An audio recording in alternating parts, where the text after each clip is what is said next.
Oradan birimleri tut. Abi anlaşıldı. Bahsedelim.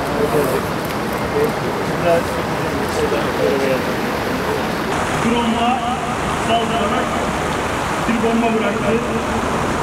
İtfaiye konstruktif bir hareket olarak çalışmalarına devam edecek. Değerli etmek ve insanlık onurunu savunmak için buradayız. Gazze'de devam eden insanlık dışı ablukayı kırmak ve temel insani yardım malzemeleri mazlum halka ulaşmak bu vicdan yolculuğu saldırıya uğramış ve filoya ait bazı gemiler açıkça Ankara Timoğlu'nun ve Ankara'yla birlikte bu saldırılara karşı hak ve dönüşümlü kamuoyuna saygıyla biliriz.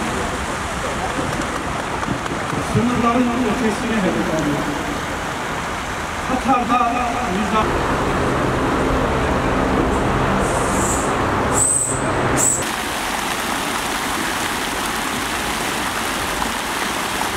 önlenmesi için Birleşmiş Milletleri, Türkiye ve tüm ülkeler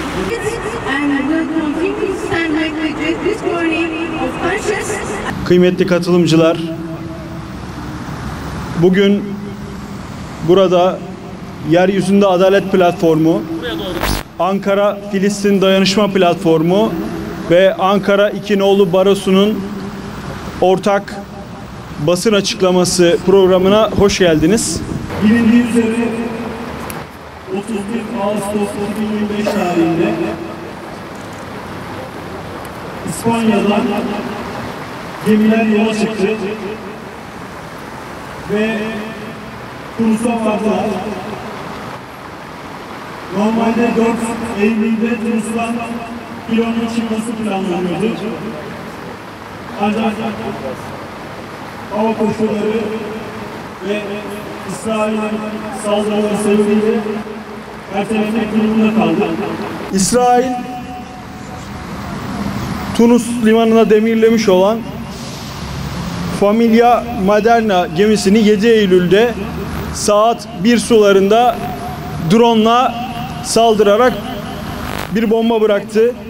Aynı zamanda yine 9 Eylül'de yine Alma gemisine, filonun içerisinde yer alan Alma gemisine de saldırıda bulundu. Herhangi bir şekilde mürettebatta ya da gemide ciddi anlamda bir hasar yok. Mürettebatta herhangi bir yaralanma söz konusu değil.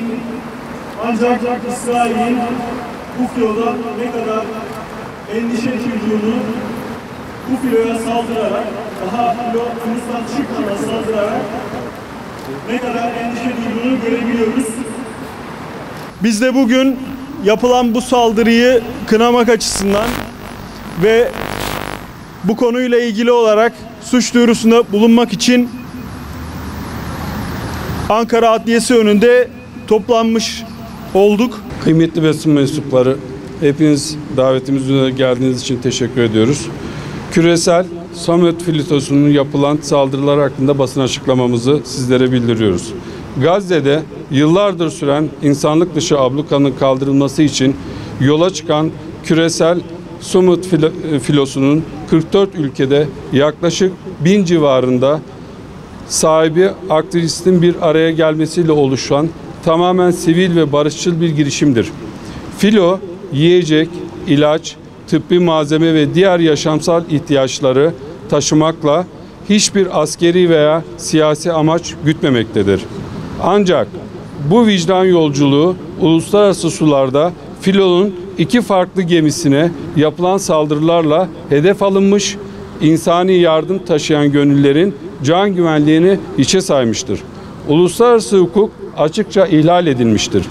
Bu saldırılar yalnızca sivil insanlara değil, aynı zamanda Birleşmiş Milletler Şartı'nın 2. maddesinde düzenlenen saldırı yasağına, 1949 Cenevre Sözleşmesi'nde güvence altına alınan sivillerin korunma ilkesine, Birleşmiş Milletler Deniz Hukuku Sözleşmesi'nin düzenlenmesi, seferberliği ve uluslararası insancıl hukukun temel normlarına yapılmış açık bir tecavüzdür.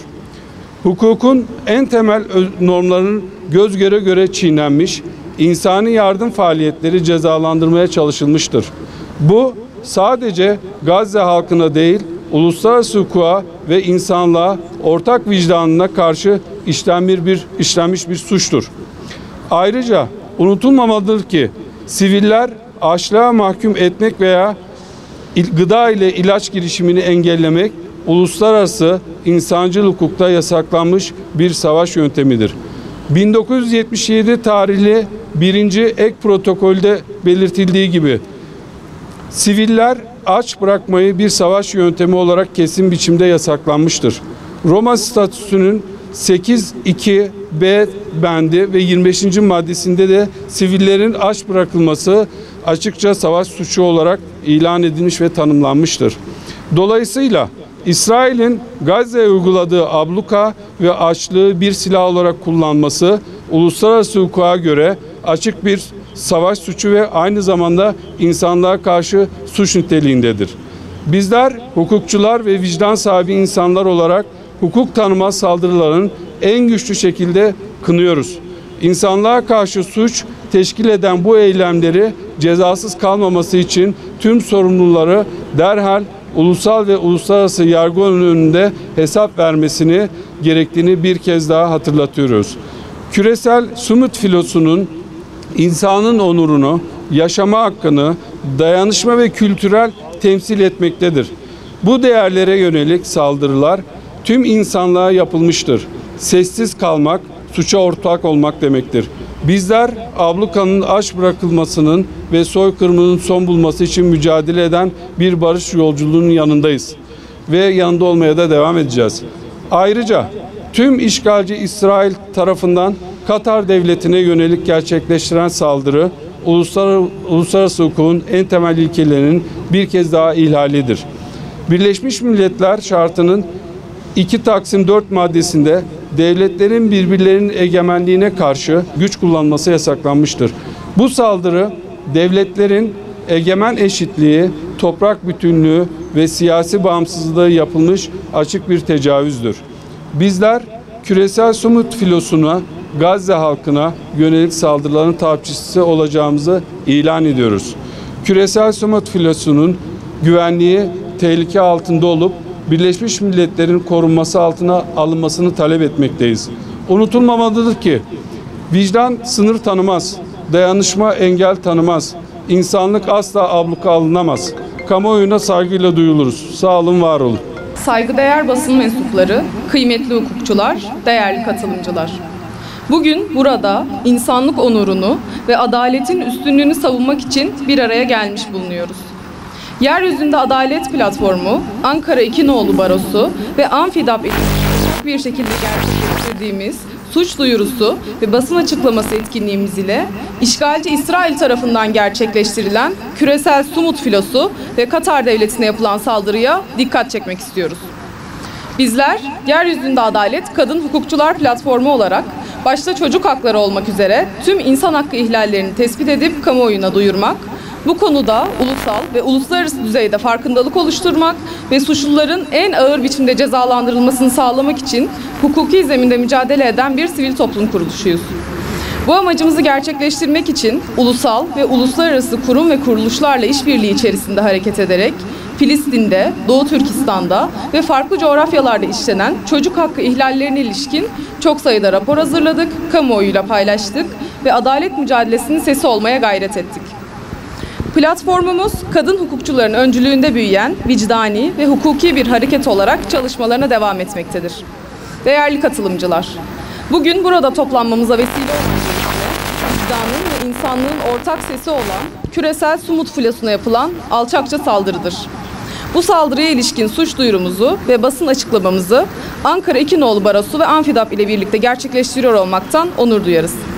Ortak duyarlılığımızı ifade etmek ve insanlık onurunu savunmak için buradayız. Gazze'de devam eden insanlık dışı ablukayı kırmak ve temel insani yardım malzemelerini mazlum halka ulaştırmak amacıyla yola çıkan bu filo, 44 ülkeden 1000'i aşkın insanın, vicdan sahibi aktivistin bir araya gelmesiyle oluşturulmuş, tamamen sivil ve barışçıl bir girişimdir. Ne var ki bu vicdan yolculuğu saldırıya uğramış ve filoya ait bazı gemiler açıkça hedef alınmıştır. İnsani yardım taşıyan sivil gönüllülerin can güvenliği hiçe sayılmış, uluslararası hukuk alenen çiğnenmiştir. Soykırımcı İsrail'in Katar devletine yaptığı saldırı da orantısız ve gayri insani yönüyle İsrail'in hukuk tanımazlığını ortaya koymaktadır. Bu eylemleriyle işgalci İsrail, bölgedeki devletlerin güvenliğini ve dünya barışını tehdit etmeye devam ettiğini bir kez daha açık bir şekilde ortaya koymaktadır. Bizler vicdanlı insanlar ve hukukçular olarak bu saldırganlığı şiddetle kınıyoruz. Bu eylem yalnızca sivil insanlara değil, aynı zamanda Birleşmiş Milletler Şartı'na, Cenevre Sözleşmelerine ve uluslararası hukuka yapılmış ağır bir saldırı olup, insan haklarına, uluslararası deniz hukukuna ve insanlığa karşı işlenmiş bir suç niteliğindedir. İnsan onurunu, yaşama hakkını, dayanışma ve barış kültürünü temsil eden küresel Sumut filosuna yapılan saldırı, tüm insanlığa yapılmış bir saldırıdır.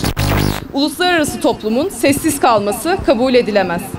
Sorumluların derhal uluslararası yargı mercilerine çıkarılması, deniz yoluyla insani yardımın götürülmesi ve denizde seyir güvenliği için zorunludur.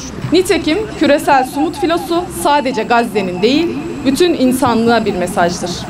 Bizler Yeryüzünde Adalet Kadın Hukukçular Platformu olarak Ankara 2 Nolu Barosu ve Anfidap ile birlikte bu saldırılara karşı hak ve adaletten yana olan tavrımızı net bir şekilde göstermek istedik.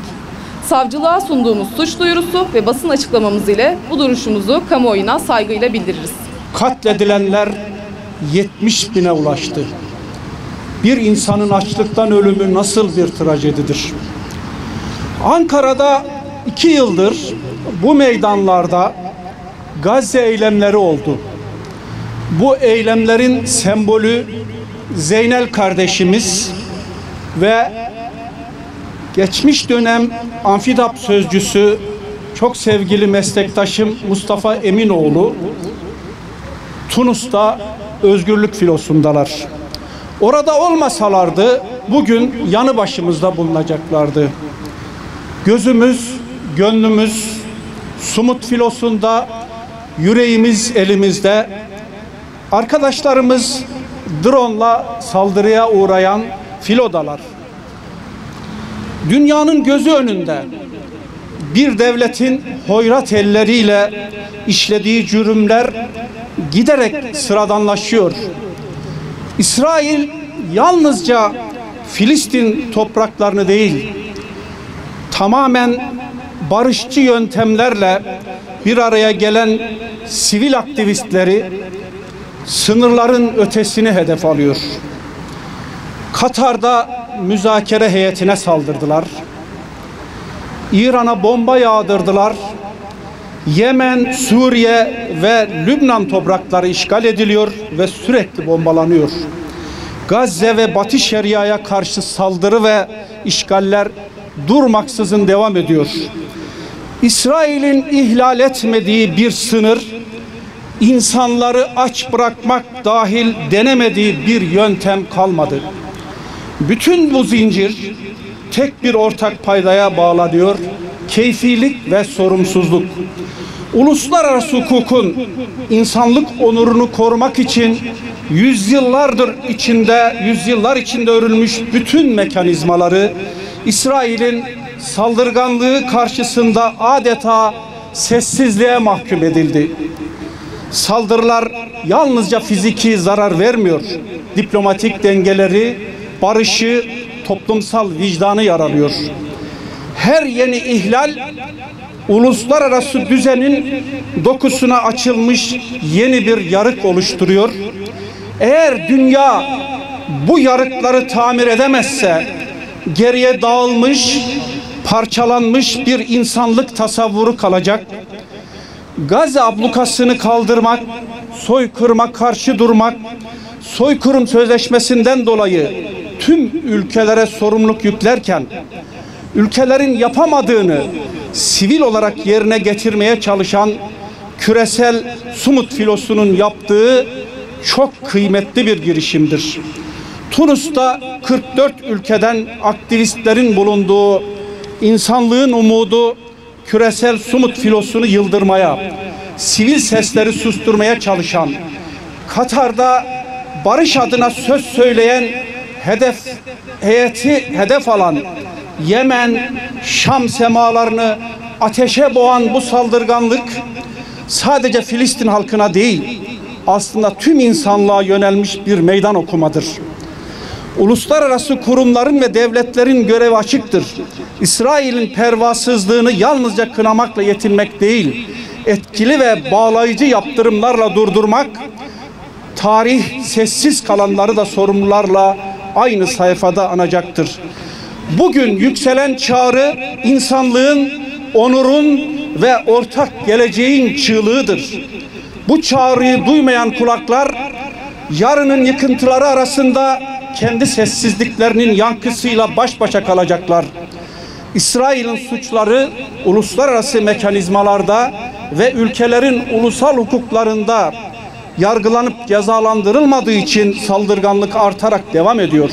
Bu meydanda Zeynel ve Mustafa Eminoğlu ile birlikte kamuoyuna duyurarak yaptığımız başvurular, suç duyuruları için ilgili mercilerin gerekenleri yapmalarını bekliyoruz.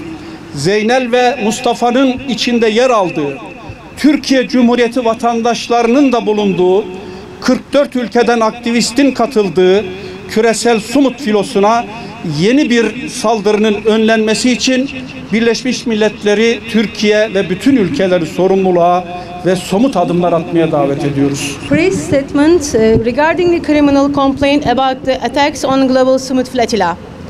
Dear members of press, distinguished participants, welcome to our program.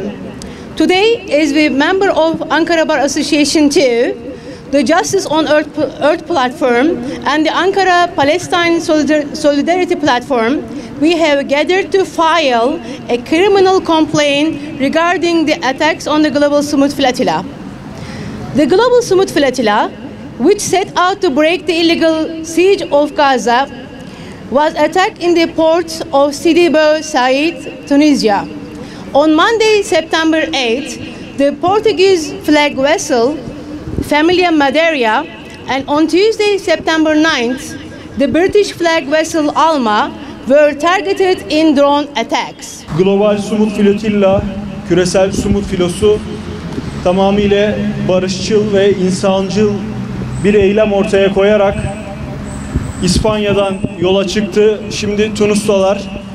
İtalya'dan ve Yunanistan'dan çıkacak gemilerle birleşip Gazze'ye doğru yol alacaklar. Kahrolsun İsrail, özgür Filistin, kahrolsun İsrail. Peki, seçim topluluğuna gitsek